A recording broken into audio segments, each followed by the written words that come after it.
¿Cómo está, señora, señor? Bienvenido aquí a Conciencia de Valores. Siempre saludamos a la gente del norte que nos ve a través de la señal de GTD, también en toda la región metropolitana, a la gente del sur, a través de Telefónica del Sur, a través del canal Tendencias Prime, a través del canal TVX, a través de las plataformas digitales, Zapping, Pluto.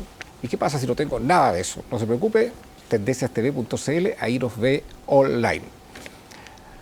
¿Alguna vez ha pasado un dolor de cabeza porque tenía un siniestro y las compañías de seguro lo han tramitado o no sabe las coberturas de su póliza?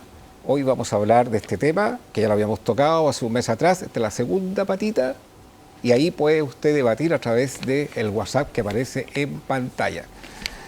Un panel de invitados de compañías de seguros y también que colindan con las compañías de seguros. Bienvenida a Conciencia de Valores, Fabiana De Nicolo, presidente de Southbridge.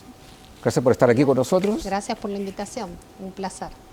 Nuevamente nos complace tener a una amiga de la casa casi, no, es amiga de la casa, directora de Transpac, directora de Mujeres Futuro, actual defensora del asegurado. Ella puede dar el WhatsApp ahora para que la llame por cualquier problema que tenga. Isabel Margarita Cabello, gracias por estar con nosotros. Muchas gracias nuevamente por la invitación y esperamos aportar en este panel que se ve muy prometedor. Oye, invitamos la semana pasada a Tomás Cox, ¿eh? Entonces cuando lo invitamos, da el celular. ¿Eh? Yo soy Tomás Cox y da el celular abajo, para que te vaya a comprometer a ti. No. Hay toda una página web de la Defensoría del Asegurado, así que cualquier información está en la web para que todos la puedan acceder a ella. Ya, y en el último programa tú pediste, ¿por qué no hay gente de compañía? Bueno, ahí tenemos una gente de compañía, ¿verdad? Pero no muy solamente bien de las compañías de seguros tradicionales, sino que también una compañía que lleva poco tiempo en el mercado, pero la está rompiendo, así dicen, ingeniero civil de profesión. Bienvenido a Conciencia de Valores, gerente general de la compañía de seguro FIT. Benjamín Le Plaza. Muchas gracias, Agustín. Gracias por estar en la invitación. La vamos a bombardear hoy día. No hay problema. Bueno, los corredores de seguros, ya saben quiénes son los que intermedian las pólizas. Fundador de ARS, es una empresa que se dedica a la facilitación de la operación para los corredores de seguros. Lo dijimos en el programa anterior. Bienvenido a nuestra casa, Patricio Bolla. Para tomarlo en cuenta, dice. Para tomarlo en cuenta, sí. Gracias, Agustín, por la invitación nuevamente. Con Isabel Margarita también, que compartimos. Y con dos grandes amigos que somos muy cercanos y son dos compañías que trabajan con nosotros, así que son partners. Bueno, fíjese que en este programa, yo me salgo un poquito aquí de la pantalla, tenemos paridad de género. Esa es la primera pregunta que le quiero hacer a Fabiana De Nicolo. Uno cuando ve los cargos, sobre todo los cargos gerenciales de las compañías de seguros, gerentes generales me refiero principalmente, y uno empieza a buscar ahí y de todo lo que hay en la parte de vida y en la parte de seguros generales, solamente hay dos mujeres, una eres tú. ¿Y cuál es la visión que tienes? Y la pregunta va a las dos, en realidad, porque tú fuiste también la primera fiscal del Banco Estado, o sea, después de muchos años. ¿Dónde nos falta desarrollando, no solamente en esta industria? ¿Cuál es la mirada que tienen ustedes este tema de la paridad de género, los cargos directivos en manos de mujeres?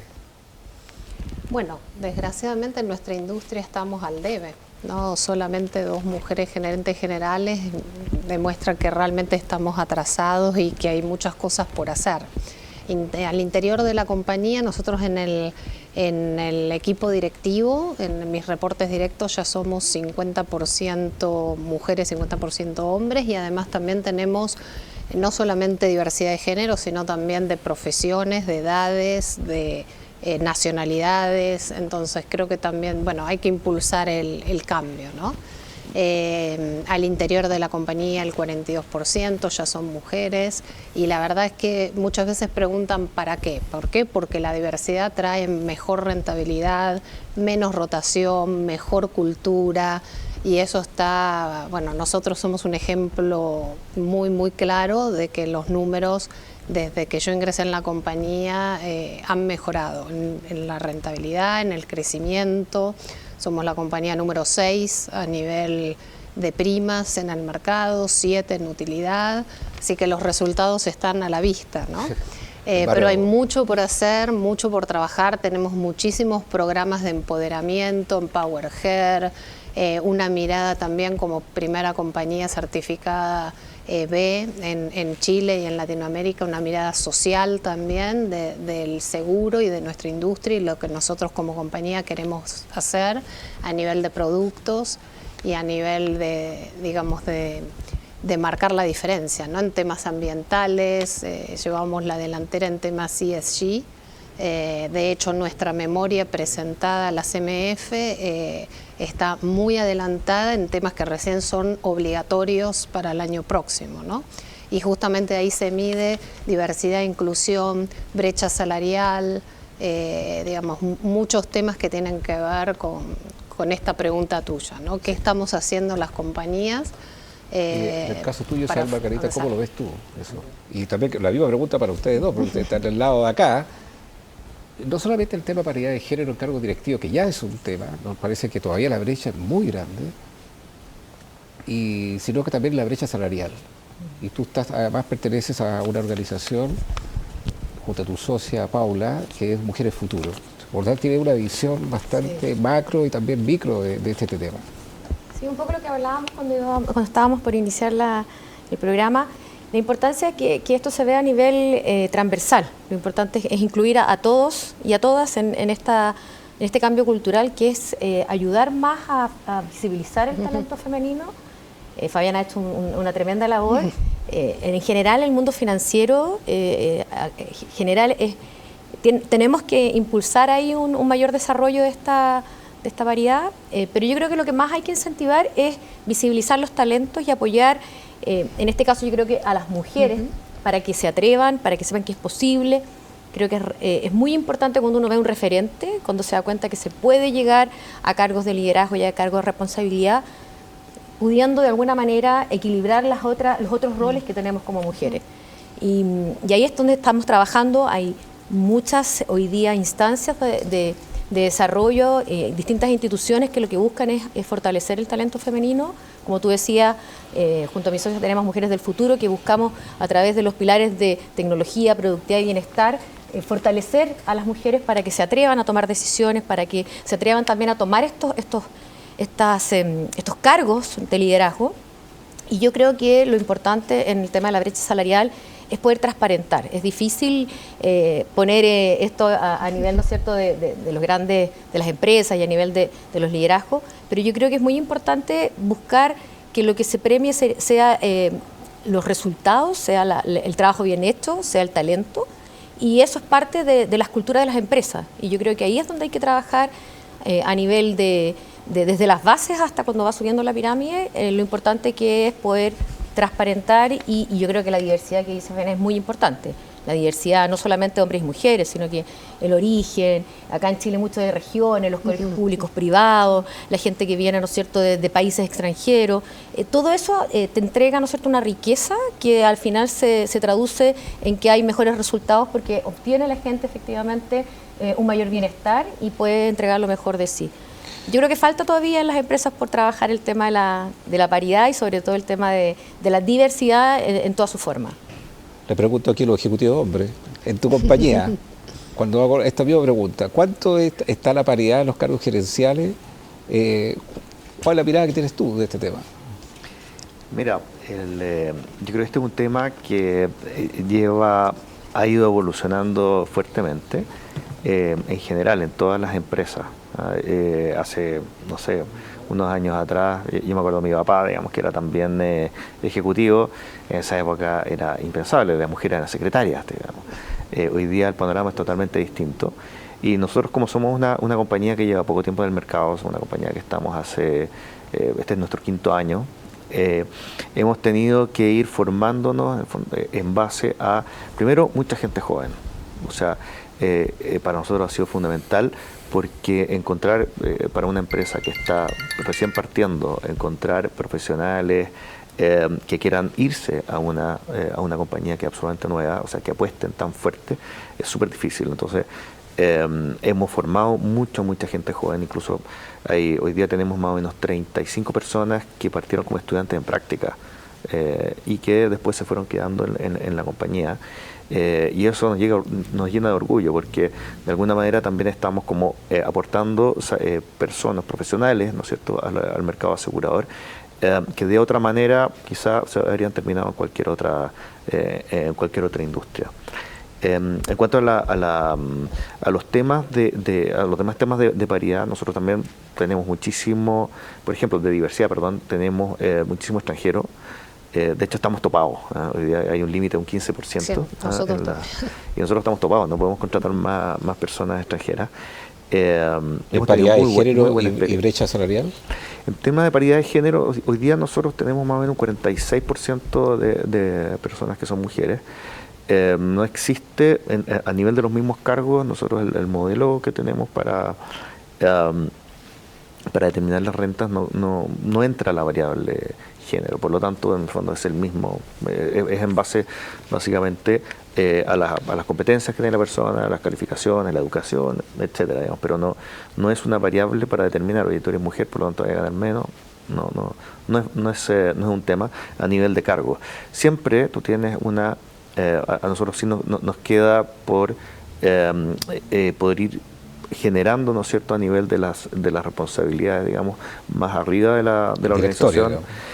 Claro, es que el directorio ya no, es poco lo que puedes hacer tú, digamos, eso es el resorte de los accionistas. Te fijas, hay una mujer en el directorio y en el comité ejecutivo hay 3 mujeres, pero básicamente es un tema que todavía está evolucionando, digamos. Todo el tiempo estamos generando nuevas oportunidades, ¿no es cierto?, para las personas que vayan creciendo y que también, como te digo, esta fuerza joven, digamos, que tenemos también ha ido empujando hacia arriba de la compañía.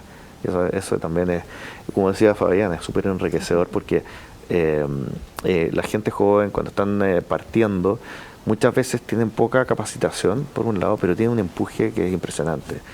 Y yo siempre digo que siempre cuando escucho gente que dice que los millennials, que son generación de cristal y todo ese rollo, yo le digo, oye, yo no tengo esa misma... Yo creo que es mucha etiqueta en esta cuestión y de los memes que salen en la televisión, en las redes sociales, qué sé yo. Pero mi experiencia es que son súper aberrados, que los gallos van a todas, les gusta aprender, te preguntan, se quedan hasta más tarde, hay que quedarse más solamente tratando de aprender y entender cosas. No, la verdad es que yo me saco el sombrero ahí con la gente joven de la compañía, porque han funcionado para nosotros, ha sido una fuerza, digamos, que nos ha permitido realmente construir muchísimo. Pato Borla, ¿tú cuando partiste? Creo que los primeros que te apoyaron, las 2 corredoras, fueron mujeres, ¿eh? 3 mujeres. Sí, ¿Eso fue por tu encanto? ¿Fue por qué? Yo creo que eso iba a decir yo. parte. Oye, es que lo estaba escuchando y me acuerdo que, bueno, yo soy de origen de Antofagasta, soy de región, soy de Antofagasta. Me acuerdo que estuve gerenteando un par de compañías allá y una de ellas tengo una foto para demostrarlo, ¿no? Estoy hablando del año 90 y tanto, 80, a fines del 80.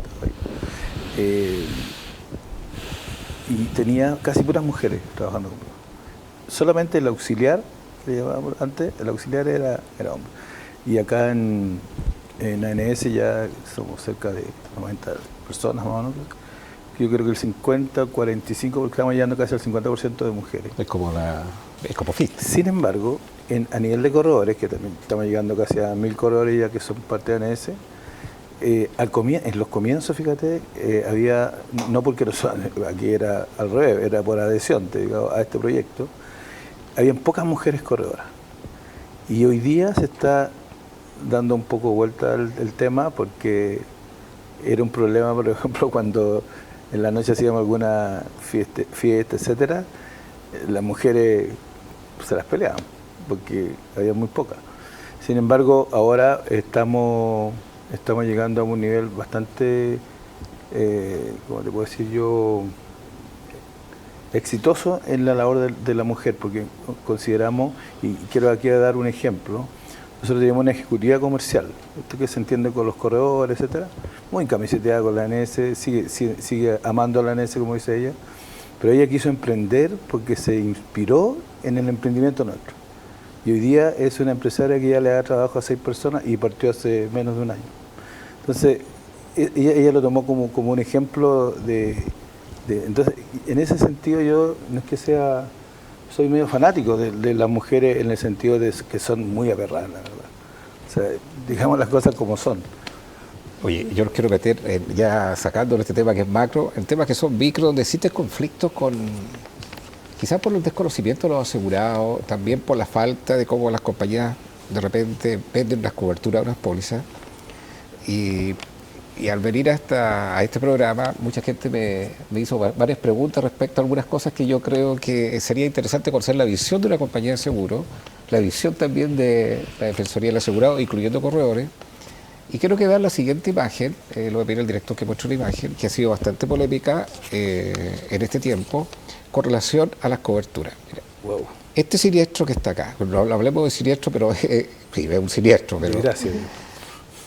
esto, yo les pregunto a ustedes, para los dueños de esos departamentos y que tenían una cobertura de su póliza de seguro de incendio y sismo, ¿esto tiene cobertura o no tiene cobertura? Entonces, algunos dicen, tiene cobertura porque aquí hubo un riesgo de naturaleza que afectó esos conectores y por lo tanto sí tiene cobertura. Y hay otros que dicen que esto no tiene cobertura.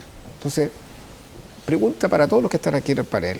La pregunta es muy precisa, digamos, si ese siniestro efectivamente se cubre o no se cubre y por qué existe este misterio o ese debate de que no, esto no tiene cobertura porque esto no es parte de un daño que es producto de un evento de siniestro, sino que son otros elementos externos, la mala construcción, lo que quieran colocarle.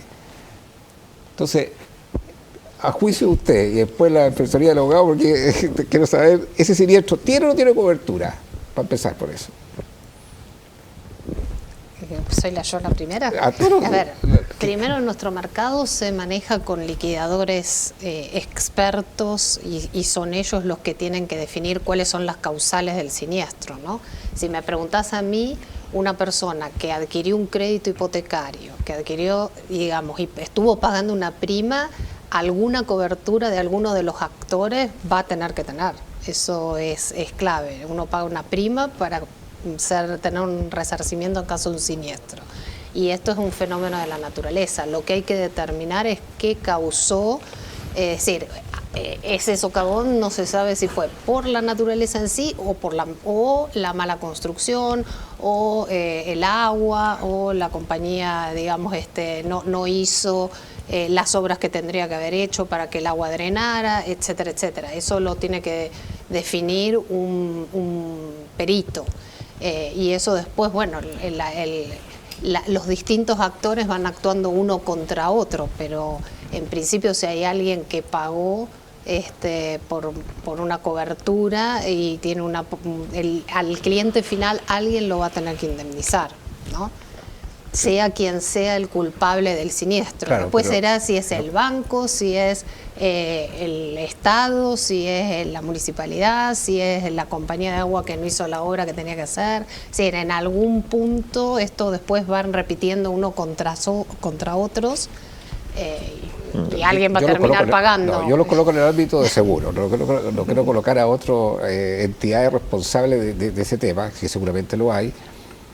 Porque está esta visión, bueno, las compañías de seguros siempre como que no, está en la letra chica, no sabe que esto no tiene cobertura y me quiero ir polémicamente a este siniestro porque ha sido un debate. Algunos dicen que sí tiene cobertura, dicen que no tiene cobertura. ¿Por qué entra ese debate, digamos, con relación a este siniestro? Después le voy a colocar otro caso más y qué rol juegan también la Defensoría del Asegurado en un conflicto como ese. Benjamín, tú como compañía. Mira, yo creo que Fabián ha sido bien clara en eso. O sea, el seguro es un contrato por el cual se cubren riesgos y ese contrato lo interpreta un liquidador finalmente. Ahora,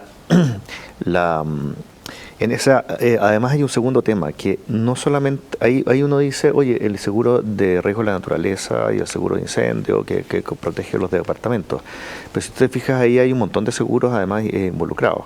Hay el seguro de responsabilidad civil, hay seguros también de la empresa constructora. La empresa constructora tiene que dar una garantía, por lo tanto, al final de cuentas, este tema, a ver, es un tema que es complejo y la gente muchas veces se pone impaciente porque dice, oye, pero yo quiero que me paguen mi casa y saber quién es el que va a pagar. Y lamentablemente estas cuestiones, cuando tú tienes muchos seguros, tienes muchas partes involucradas, no es tan fácil determinar quién es el que está asumiendo el riesgo. Porque al final de cuentas la responsabilidad no la asume la compañía, pero sí asume el riesgo. Y el riesgo exactamente, saber en una situación como esa cuál es el riesgo, tampoco es tan fácil. Alguien puede decir, oye, no, esto fue la responsabilidad es del serbio. Entonces, bueno, tiene que pagar el serbio. Bueno, no, esta responsabilidad es de la municipalidad.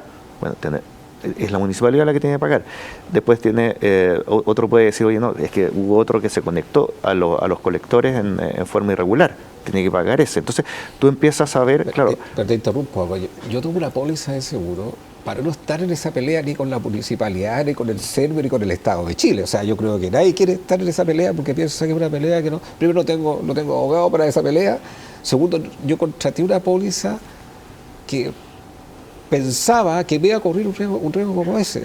Entonces, ahí vuelvo a interpretar a la gente que piensa, bueno, ¿para qué tomé una póliza si cuando me ocurre un riesgo, que es un riesgo grande, es un riesgo de pérdida total casi, la compañía va a decir, esto está mal construido, esto es del serbio, esto es del Estado? ¿Dónde eso puede estar? Te lo voy a decir de otra forma. Yo podría haber tomado una póliza que me hubiera cubierto ese riesgo. Yo creo que sí, Sí, o sea, de todas cobertura del maneras. hogar. Lo que pasa es que por eso te digo, si en el fondo aquí el tema no es que la compañía no vaya a pagar. El tema es la compañía, tú no sabes qué compañía, en caso de que haya seguro, es la que tiene que pagar. Ese es el punto. Porque en el fondo aquí puede haber responsabilidades civiles, puede haber un tema de todo riesgo de construcción, puede haber un tema también de daños por riesgos de la naturaleza. Entonces tú me dices, no, pero es que en realidad alguien tiene que pagar inmediatamente. Puede ser que esa sea la lógica con la cual uno como consumidor piensa, pero como está construido, ¿no es cierto?, la legislación de los seguros, no es eso. Básicamente aquí hay responsabilidades, sí, hay daños, sí, hay responsabilidades también. Ahora, ¿quién carga con esa responsabilidad? Eso es un tema que tiene que ser determinado y que no es fácil, porque esto no es un choque. O sea, cuando tú tienes un choque, esto es simple. ¿Te fijas? Tú dices, no, es que por eso, tú dices un choque, a mí me chocaron por atrás, sí. La responsabilidad es clara. Yo me pasé un disco pare, la responsabilidad es clara. Pero cuando tú tienes un siniestro de esto, que ocurre una vez cada 100 años, no es fácil. No es fácil de determinar cuáles son las responsabilidades. Entonces, es cierto, uno entiende a los clientes que tienen un poco la impaciencia, que tienen la necesidad, etcétera, pero al mismo tiempo es una situación súper compleja y no es fácil de dilucidar, y eso te lo puede decir también Isabel, que finalmente hay un cúmulo de situaciones y de circunstancias que se deben analizar a la luz de los contratos, cuáles son las concurrencias que puede haber de seguro, cuáles son las concurrencias también de transferencias de riesgos que pueden existir. Entonces no es una situación simple. Uno de esos propietarios que le está pasando esto y podría recurrir a la Defensoría del Asegurado o tiene que recurrir solamente en el caso, para entender el rol de usted, cuando está siendo rechazado o impugnado por una compañía. ¿Y recién entra usted a intervenir o asesorar o ayudar? Claro. La Defensoría toma los casos cuando ya están terminados por la compañía de seguro. Efectivamente, en un caso siniestro, como sería, ¿no es cierto?, el caso que tú pones acá de ejemplo, si la persona denuncia un siniestro con cargo a una cobertura que él estima que tiene efectivamente válida para cubrir ese daño, y la compañía le rechaza ese siniestro y él impugna y se mantiene la decisión de la compañía, en esa instancia entra la competencia de la Defensoría del Asegurado. Y lo que hace la Defensoría es que toma todos los antecedentes que le trae el asegurado, todos los antecedentes que le trae la compañía, y en base a todos esos antecedentes analiza la póliza, analiza la legislación, la normativa, y en base a eso, ¿no es cierto?, determina si efectivamente tiene o no tiene cobertura en base a la expertise que tiene la Defensoría. Y en un caso como este habría que efectivamente analizar el hecho. Esto es muy casuístico, esto va caso a caso, pero si existe una persona que tiene un siniestro que le rechazaron y que no está de acuerdo con la resolución, tendría que presentar ese caso en la Defensoría. Ahora, es importante tener presente que la Defensoría tiene también una competencia que se ve limitada por ciertas instancias que la persona ya haya tomado.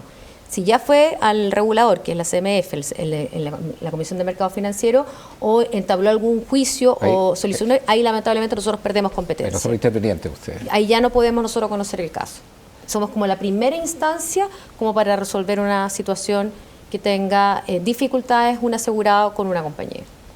¿Y el rol de los corredores, en un caso así, daría lo mismo tener un corredor ahí en ese tema o no? No, yo creo que ¿Qué ventaja tiene el haber tenido un corredor en ese caso? Asume un rol fundamental, yo creo, en la asesoría, incluso hasta la contención del mismo afectado. Pero yo quiero ir más que eso a un tema que lo tocaron aquí los invitados, es en el sentido de que la palabra riesgo es clave en esto.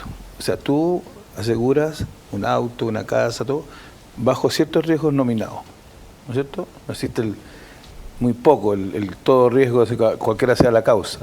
Lo mismo que pasaría en un auto, guardando las diferencias, por supuesto, que el auto esté chocado. O sea, tú ya no estás asegurando algo que ya está siniestrado, ¿te fijas? Entonces, acá, sí, pero, como bien decía Benjamín, no es que las compañías no vayan a pagar. No, pero aclárenme un tema acá. Cuando yo tomo una póliza de incendio y sismo, ¿hay algo que no esté cubierto en esa póliza en frente a esas dos magnitudes de eventos? ¿Hay algo que podría pasar en un edificio o en una casa que sea excluyente de incendio y sismo? O al revés, te lo digo lo siguiente. Hay una póliza, todos los seguros de hipotecarios que tienen incendio y sismo, ¿cierto? Sí. ¿Hay algo que esas pólizas excluyan que yo las podría proteger con otra póliza? Sí, el contenido, por ejemplo. Los seguros hipotecarios no cubren contenido. Colapso un edificio, por ejemplo, que no es por incendio y sismo. ¿Eso está cubierto en la póliza de incendio y sismo hipotecario? ¿Eso está cubierto? Depende de la adicional que tenga. Depende de la adicional que tenga, claro. Es que cada seguro tiene, como dice Pato, tiene riesgos nominados y tú vas comprando. Esto es igual cuando armas un combo en el McDonald's. Le puedes poner distintos tipos de riesgo y eso se paga. Claro, pero el cliente sabe o no sabe, porque cuando tú tomas una póliza de un crédito hipotecario, de partida el banco no está obligado a tomar esa póliza del cliente. Pero ya, el cliente dice, no, ahí está tomado el seguro en su crédito hipotecario. Y ahí ahí le explica que no tiene estas cosas que las tiene cubiertas, que tendría que tomarlas como adicionales. Exacto. Sí, pero Agustín, tú tenés que pensar una cosa. El tema del seguro hipotecario que tú estás tocando es una obligación, ¿no es cierto?, que tienen que tomar por ley, ¿no es cierto? Y lo que hacen los bancos es garantizar una hipoteca, un bien contra la deuda. Entonces, efectivamente, quizá hay una información que no es adecuada al decirle al cliente, oye, usted no se preocupe porque su casa está asegurada, en circunstancias de que lo que está buscando el banco ahí es un tema mucho más financiero. Entonces, esos complementos de las pólizas hipotecarias a veces no existen. A veces es una póliza bastante simple. Y eso es un resorte del banco que te está definiendo cuál es la póliza que quiere cotizar y licitar. O sea, estas pólizas se licitan todos los años. Tengo que ir a una pausa comercial. El que le voy a colocar un ejemplo y que cae en tu compañía. Por la respuesta, porque vieron un banco y me dice, ahí está la compañía detrás, que tiene que ver precisamente con esto de que una póliza técnicamente en incendio y sismo no estaría cubierta y tendría que tomar una cobertura adicional, y creo que me lo valía a la vuelta de la siguiente pausa comercial.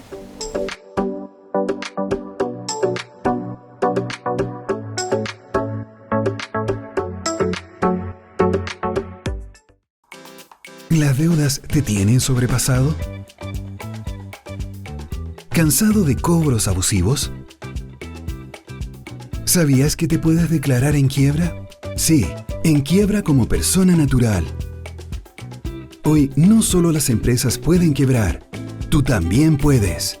En Chile existen 4,5 millones de personas en mora. Si no puedes pagar tus deudas, el declarante en quiebra como persona es una solución 100% legal a tus problemas económicos.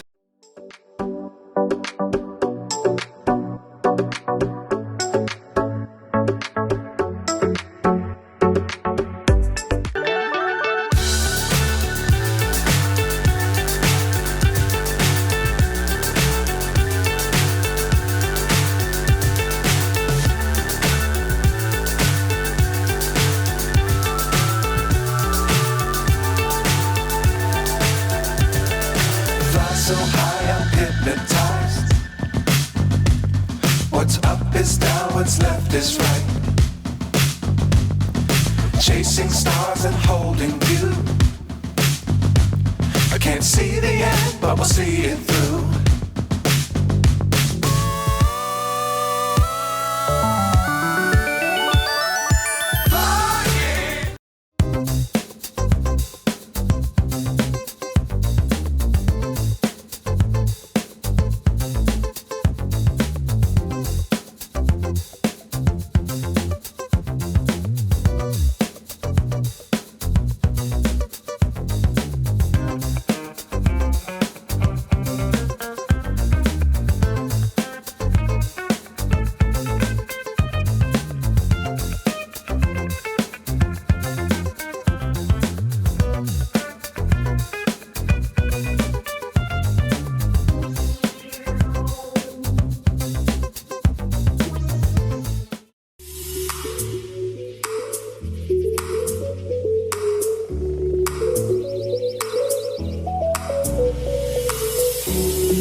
Siga con nosotros, Canal 31, lo que todos queremos ver.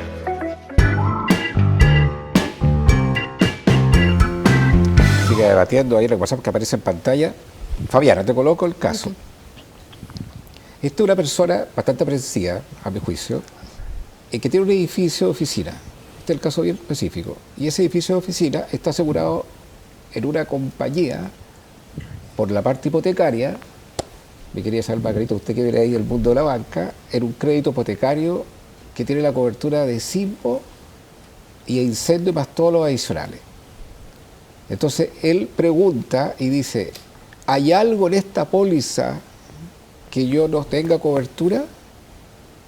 Entonces no sabían cómo contestarle en la corredora de seguro, lo de personal de la corredora de seguro, pero de banca, no sabían cómo contestar, no, se está cubierto todo. Eso fue por eso este tema de la comunicación. Eso es incorrecto. Ese es el punto de vista de la comunicación hacia los clientes. O sea, ¿cuánto nos falta todavía comunicar bien lo que un cliente está protegido o está desprotegido? ¿Cuánto le falta desarrollo a la industria en ese ámbito y hacerlo de una manera sencilla, de una manera fácil, porque además es un tema técnico?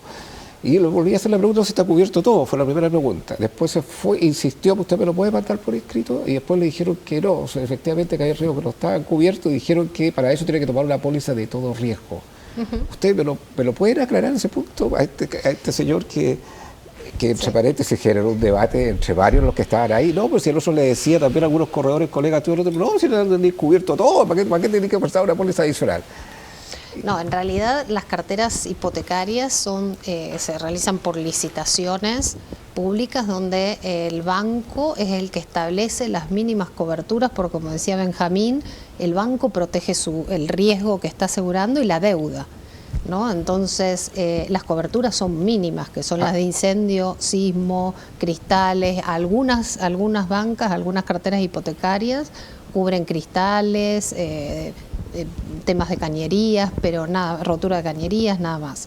Ahora, cuando pasa, nada cubre ni contenido, ni robo, incendio contenido, esas coberturas no están. Pero cuando un colapso de un edificio, que es lo que él temía, no por un sismo, no por un centro, ¿eso no lo tiene cobertura? Sí, hay que ver primero la persona que está en ese edificio colapsado si tenía un crédito hipotecario o no. Capaz no tenía nada, capaz sacó una cobertura de hogar o capaz tenía una cobertura hipotecaria. Por eso no se puede generalizar porque no todos los casos son iguales. Pero tú diste una luz muy interesante para la gente que nos está mirando en casa, que en general las carteras hipotecarias cubren lo mínimo para proteger al riesgo financiero, no cubren lo máximo. Exacto. Vuelvo a hacer la pregunta, para un colapso de un edificio en que no está cubierto este mínimo, ¿era posible tomar como de forma particular esa cobertura o tampoco se da una cobertura como esa, como la que estamos describiendo acá? Tampoco las compañías darían una cobertura así. Para personas individuales, para personas naturales, normalmente colapso de edificio no está incluido en las pólizas. ¿Pero podría tomarla un cliente a nivel particular o no? Tampoco la dan ustedes. Hoy por hoy, cobertura standalone no se dan. En general, no, uno no vende el robo separado. Generalmente se vende una cobertura completa que es incendio, robo, sismo, contenido. Cuando es un comercio se da riesgo político, perjuicio por paralización, robo, otras coberturas dependiendo de quién hablamos, ¿no? No es lo mismo un comercio, no es lo mismo una gran empresa, no es lo mismo una persona natural.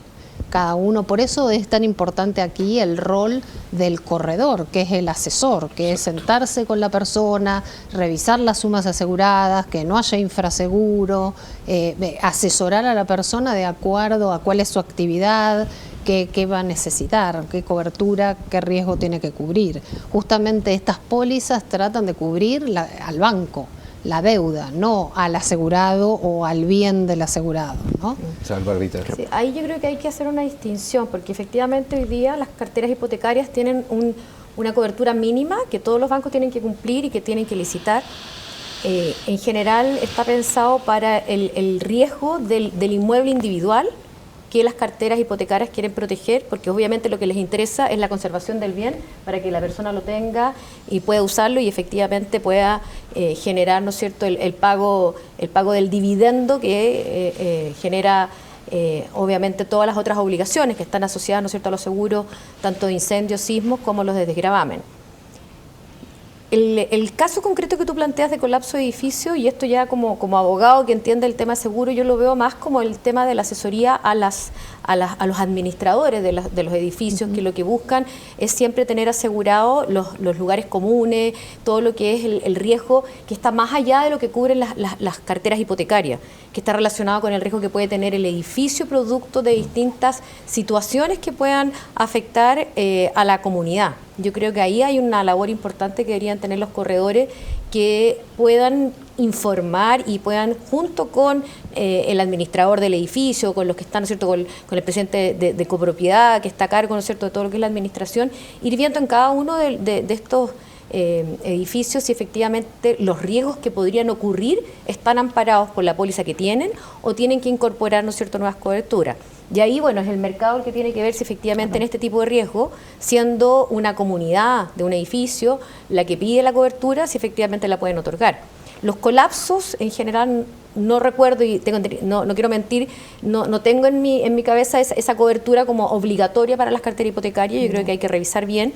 Todas las personas que tienen un seguro hipotecario asociado a un crédito tienen el derecho de ir a pedirle al corredor, al banco, y es decir, al mismo banco como contratante, ¿no es cierto?, que le entregue una copia íntegra de la póliza para poder revisar cuáles son las coberturas que tiene.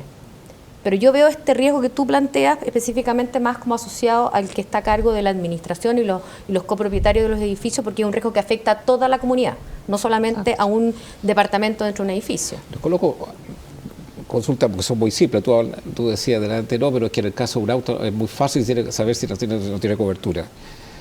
Te coloco casos que no es tan así. Por ejemplo... O sea, seguramente que hay casos en que no es tan así. El ejemplo mío es que este siniestro definitivamente que tú mostrabas es raro. Es raro, ¿te fijas? Es raro. Y el 99% de los accidentes del tránsito, de los choques, digamos, son bastante estandarizados. Ahora, ¿existen accidentes que son raros? Existen. No, te coloco algunas cosas que, más que raro, que llaman la atención los criterios de una compañía con otro. El famoso tema que tocábamos en el programa anterior de la constancia inmediata. Y que hay compañías que si no hiciste la constancia inmediata a las 2 horas, pasaban las 3 horas, o pasaban el día siguiente, o dentro de las 24 horas, o dentro de las 6 horas, como que quedan en el ámbito que algunas rechazan y otras pagan. Ese es un tema que genera polémica. Segunda cosa, les tiro varios temas que me han consultado. La constancia inmediata desapareció hace como 15 años. ¿Qué cosa? La constancia inmediata, ya no es necesaria la constancia inmediata para un... En el caso de un robo. El caso del robo. No, estoy hablando de un caso de un robo. Ya, pero no, estoy hablando de un caso de un choque, estoy hablando de un caso de un robo. Es una denuncia, no es una constancia. Una denuncia del carabinero es inmediata, dice inmediata. Entonces usted la hizo a las 6 horas, no tiene cobertura, empiezan a cuestionar.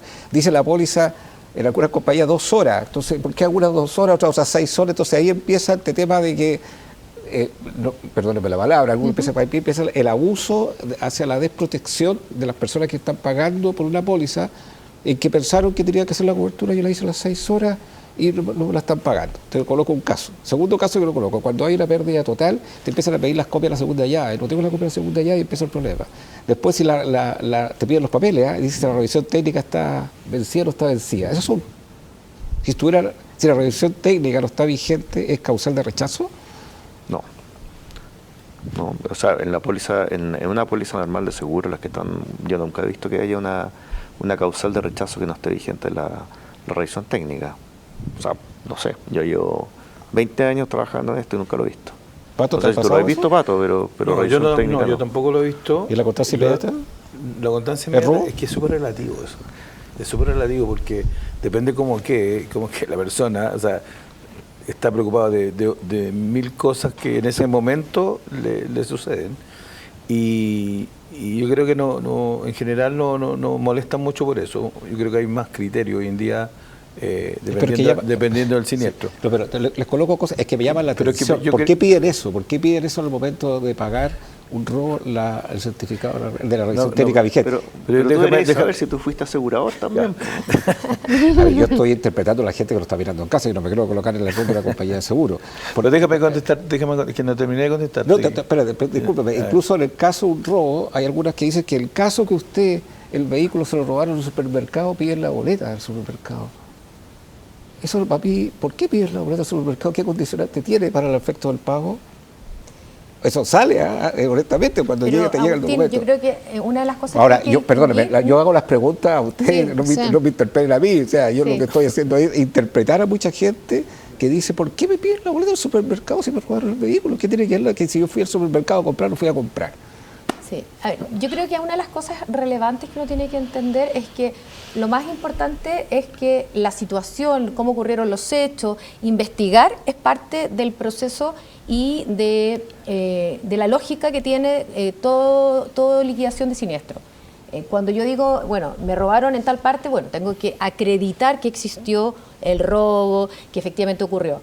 Y puede suceder, y yo creo que a veces uno ve situaciones que hay no sé, la explicación no te cuadra. Entonces ahí de repente yo creo que se puede poner la cosa un poquito más minuciosa y ya se van a un detalle que uno dice, bueno, ¿por qué me están pidiendo esto?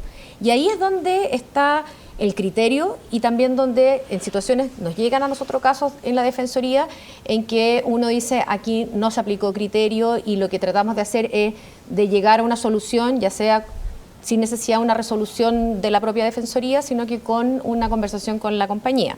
Si eso no ocurre y de los antecedentes uno puede darse cuenta que efectivamente ocurrió el hecho, el daño está y la cobertura existe, bueno, ahí uno puede, casos que nosotros hemos visto que se dice, mira, en realidad esto sí tiene cobertura, pague.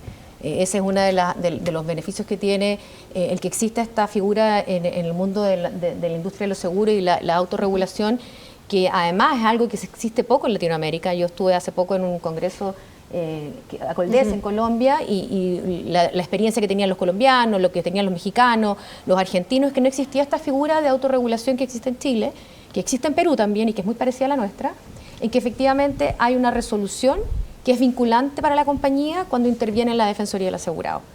Yo creo que el caso a caso, lamentablemente esto es casuístico, hay que revisar cada una de las situaciones.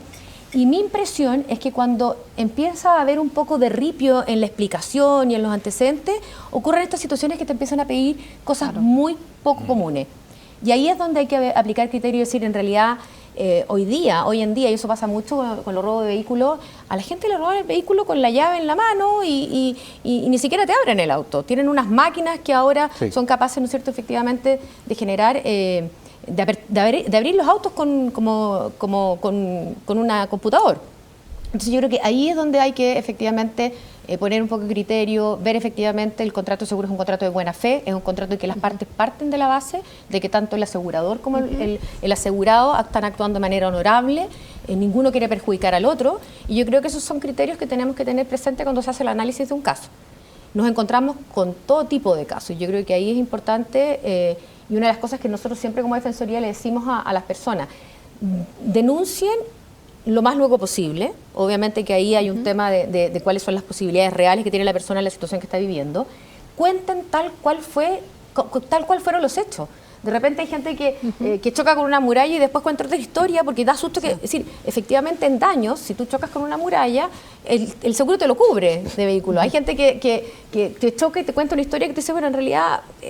cuente tal cual fue la historia. En general, en vehículos, sobre todo en vehículos, el accidente, que es la descripción de que es un hecho inesperado, que te sorprende, ¿no es cierto?, y que te puede pasar por un tema de un descuido, no hay dolo, no hay intención, sino que hay un descuido, efectivamente eso tiene cobertura en los seguros de vehículos. Entonces, contar las cosas tal cual fueron, lo más pronto posible, entregar toda la información que tenga.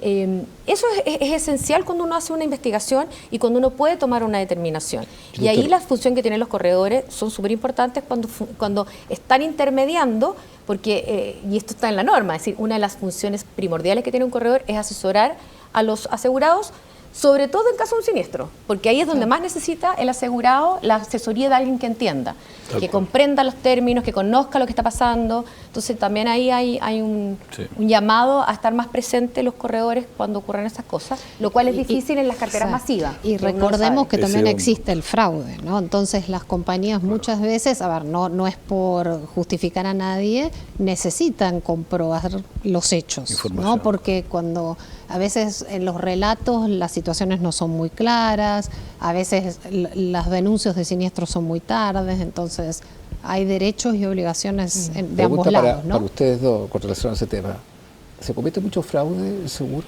¿La tasa que tiene, la estadística que tienen ustedes? Fraude hay, desgraciadamente hay. Mira, eso mira, tú nunca sabes exactamente porque tú conoces el fraude que detectas. El que no detectas obviamente no lo conoces. Ahora, la literatura mundial en esto habla de un 7%. ¿7%? 7%.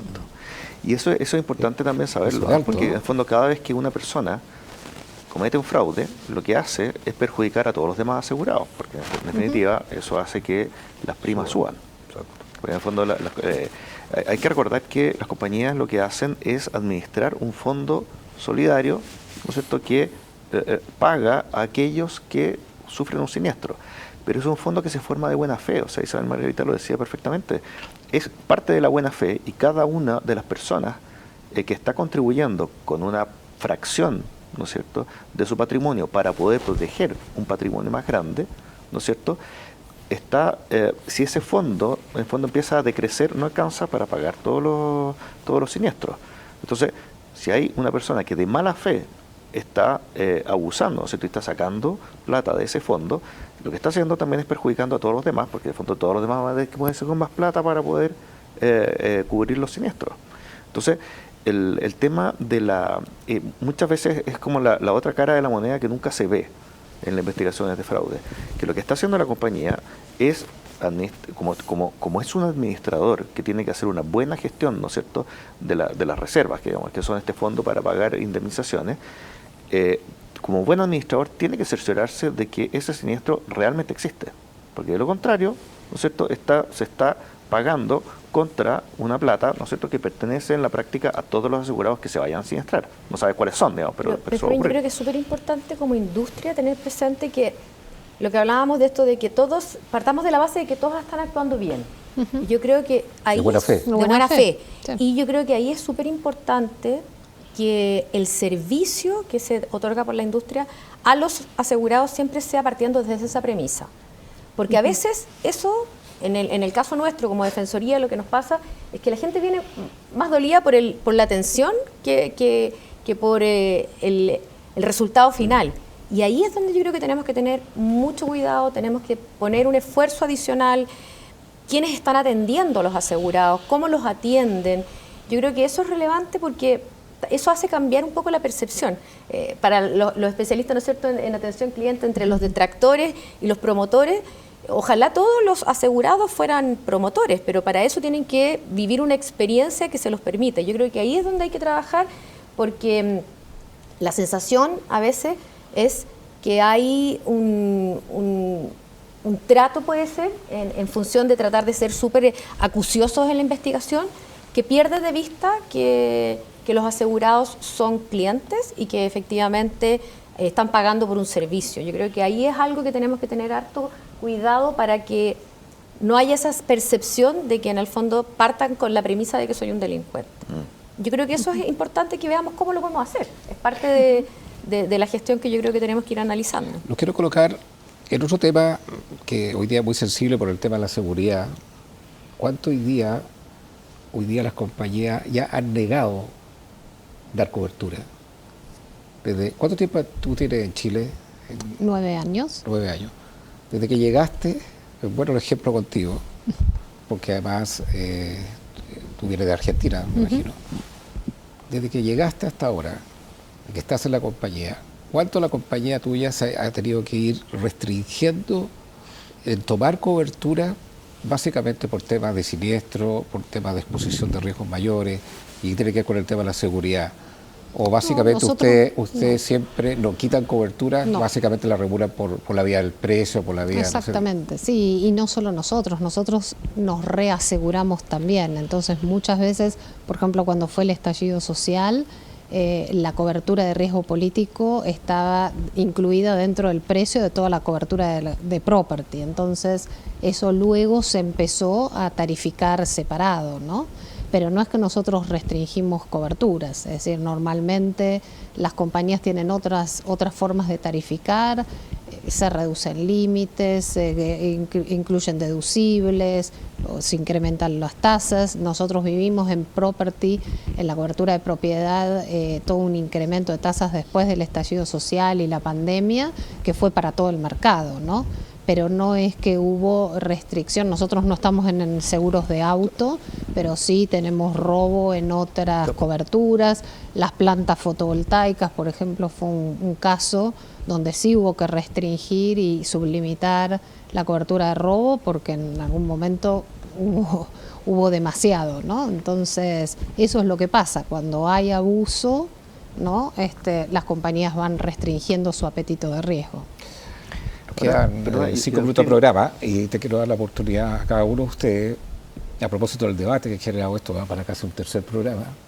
No tocamos el tema de salud, porque hay personas que dicen, a mí me vendieron un seguro de salud hasta los 70 años. No se quieren hasta los 70 años, cuando de los 70 para arriba va a partir el mayor riesgo. Cuando tú hablas de que hay zonas que hay compañías que ustedes no restringen nada, pero hay zonas que no toman seguro, la Araucanía... El equipo móvil no toma seguro por riesgo, hay zonas rojas que le llaman, la responsabilidad social que tienen las compañías. Entonces quiero aprovechar la oportunidad del cierre del programa que cada uno de ustedes pueda referirse todavía cuánto nos falta, cuánto todavía hay que entender también el rol de ustedes, también hay que entender el rol de los clientes, cuánto los clientes también tienen deberes, también muchas veces deberes que tienen que entender que son parte de un acuerdo contractual. Parto contigo, Benjamín, en estos últimos 5 minutos, para que estén pensando ustedes qué van a decir en la pantalla. Ahí está tu cámara. Sí, yo creo que es importante tener presente que acá nos estamos poniendo como el foco en un tema súper que da la sensación de que fuera súper prevalente, y cuando la tasa de reclamo en los seguros es súper baja, es como el 1%. Entonces, por cada reclamo que tú tienes en un siniestro, tienes 99 siniestros que transcurren sin ningún problema, que los asegurados están contentos, que reciben su indemnización como corresponde, etcétera. Por lo tanto, lo que primero que quiero aclarar es que todo aquello de lo que estamos hablando, y de hecho para darle también un contexto, ¿no es cierto?, a las personas que nos están escuchando, es que esto es una excepción y no una regla. O sea, así como cuando se empieza a investigar un siniestro que está con problemas, es una excepción. La mayoría de los siniestros pasan, ¿no es cierto?, se indemnizan, se pagan, y como te digo, el 99% de los casos es que tú tomas todos los siniestros de vida, generales, etcétera. Por lo tanto, yo creo que eso también te da de alguna manera un marco de referencia con respecto a lo que estamos conversando. Cuando existen siniestros tremendamente complejos, ¿no es cierto?, es súper importante la asesoría de un corredor de seguros, ¿no es cierto?, que entienda la póliza, que pueda ver, ¿no es cierto?, si realmente lo que está escrito corresponde, ¿no es cierto?, y lo que está contratado corresponde al daño que se produce. Y eso es una asesoría que tiene que ocurrir antes y después de la contratación, ¿no es cierto? Antes, de manera que la persona sepa cuáles son los riesgos que lo están cubriendo, y después también que el corredor pueda ayudar, ¿no es cierto?, a interpretar. En general, como te digo, yo tengo lamentablemente, como que es un lugar común, ¿no es cierto?, decir que los seguros no pagan. Y uno se encuentra con amigos en los asados, en la cuestión, y te echan la talla, digamos, que los seguros no pagan. Y en realidad creo que es una crítica que yo siempre he pensado que es un poquito injusta, en el sentido de que la estadística y los números te dicen lo contrario. Ahora, ¿existen personas que no se les paga? Efectivamente, existen personas que no se las atiende bien, etcétera. Y lo que dice Isabel también es cierto. O sea, lo primero que tú tienes que hacer, y lo primero que tienes que hacer ahí es atender bien al cliente. Se nos fue volando el tiempo, pero no quiero coser la palabra. Le doy un minuto para que usted hable. ¿Por qué tendría que tomar uno un corredor seguro, una póliza? Bueno, un poco lo que le dije la vez pasada. Aquí hay que reivindicar lo que acaba de decir mi amigo acá, Benjamín, que las compañías todo se paga y la excepción es la que... Si tú te fijas en esa foto que nos pusiste ahí, nadie dijo cuál fue la causa del siniestro. Que ahí está la clave. Ahí está la clave. ¿Te fijas? La causa del siniestro. Y lo otro es que la asesoría del corredor es fundamental porque muchas veces el cliente se siente abandonado en todo sentido. Y yo creo que el corredor ahí cumple una función. Y lo bueno es que cada vez hay más corredores especializados. Se han especializado en responsabilidad civil, se han especializado en distintos ramos que son más complejos. Fabiana. Bueno, para terminar, reivindicar el rol social de los seguros, ¿no? Acá siempre hablamos de las masas, los riesgos y demás, y creo que sí, las compañías de seguro, más allá de la imagen que tengamos, pagamos siniestros, y esto está a la luz con el terremoto del 2010, recordemos los grandes eventos, el estallido social que no fue menor, en 1.500 millones de dólares de pérdida, hemos pagado siniestros, las lluvias del año pasado, los incendios, y ahí estamos para cumplir. Entonces, más allá de casos puntuales, es muy difícil interpretar la póliza, está escrita en lenguaje. Nosotros quisimos hacer la póliza fácil y siempre tenemos a los fiscales diciendo no, el contrato es un seguro, en algún momento el contrato tiene que estar especificado, por más que ahora incluimos un folleto que trata de explicar en un lenguaje más claro y sencillo las coberturas. Es decir, tratamos de estar al lado de nuestros clientes, pero para mí es fundamental reivindicar el tema de que es más lo que pagamos que lo que no pagamos. Y tenemos un regulador que realmente es bien incisivo, nos audita todos los años, realmente, bueno, nosotros acabamos de terminar una auditoría donde han ido siniestro por siniestro, hemos estado hablando de los grandes problemas del mercado como los seguros de garantía, de Surety, que es otro gran tema. Es decir,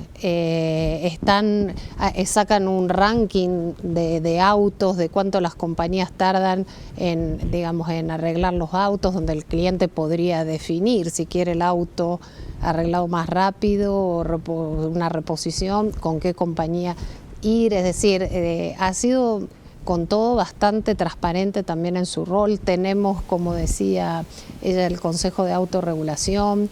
Sí, creo que realmente, más allá de los casos puntuales y de los temas, el mensaje es: las compañías tenemos un rol social, reservamos, cobramos primas para pagar los siniestros. En general, las compañías grandes, algunas nuevas que están entrando, tenemos, como objetivo pagar los siniestros, para eso estamos, en nuestra razón. Pero ojalá podamos hacer un trabajo social conjunto más fuerte de mano de los corredores, de mano de los liquidadores, para que se entienda mejor este lenguaje tan complejo que es el técnico de los seguros, ¿no? Isabel Bagrita. Yo creo que es importante que tenemos derechos y tenemos obligaciones. Yo creo que eso también es un tema que hay que asumir como consumidor, como persona común y corriente. Saber lo que estamos contratando, buscar cómo entender mejor. Yo creo que las compañías también ahí tienen un rol y están muchas trabajando en eso, de alguna manera poner en español, como dicen, cuáles son las coberturas, tener claro cuáles son las necesidades que nosotros tenemos. Problemas van a haber siempre, siempre van a haber diferencias y dificultades. Yo creo que lo importante es que esos rechazos sean justos, y eso es lo que estamos buscando a través, ¿no es cierto?, del servicio que prestamos en la Defensoría del Asegurado, que efectivamente cuando un caso se rechace sea porque está bien rechazado y eso yo creo que es lo que buscamos, y como dicen acá, la cantidad de casos que se pagan son muchísimos más que los que se rechazan. El tema es que cuando haya que generar un rechazo sea justo, y es un poco la labor que tenemos nosotros como la Defensoría, y hacemos esos análisis y tenemos de las dos cosas. Cuando vemos que la cosa no está por el camino correcto, lo decimos y tenemos una postura frente a las compañías, y las compañías para ellas es vinculante nuestra resolución, y cuando vemos que la cosa está bien hecha, le decimos también al asegurado y le explicamos. Muchas veces el asegurado se va no contento porque la explicación le está diciendo no tiene cobertura o no corresponde el pago, pero también agradecen la explicación. Entonces yo creo que también ahí hay un llamado a la industria a que seamos más claros, a que seamos más concretos, a que tratemos de estar al momento de la suscripción. Yo creo que los que trabajamos y hemos trabajado en el mundo de los seguros sabemos que una buena suscripción generalmente tiene un buen final, una mala suscripción generalmente trae problemas, sobre todo en el caso de los siniestros. Así que hay una labor ahí de educar al momento de suscribir, que los corredores tienen una función muy importante en esa etapa del contrato. Isabel Bagrita, gracias por haber venido aquí a Conciencia de Valores. Fabiana, gracias por haber aceptado nuestra invitación de estar acá. Gracias. Felicitaciones por lo de Lionel Messi, el campeonato del mundo. Don Benjamín Lea Plaza, gracias por estar aquí en Conciencia de Valores. Don Pato Pola, esperar también tener una próxima oportunidad. Muchas gracias. Siga debatiendo ahí a través del WhatsApp. Nos vemos la próxima semana. Chao, chao.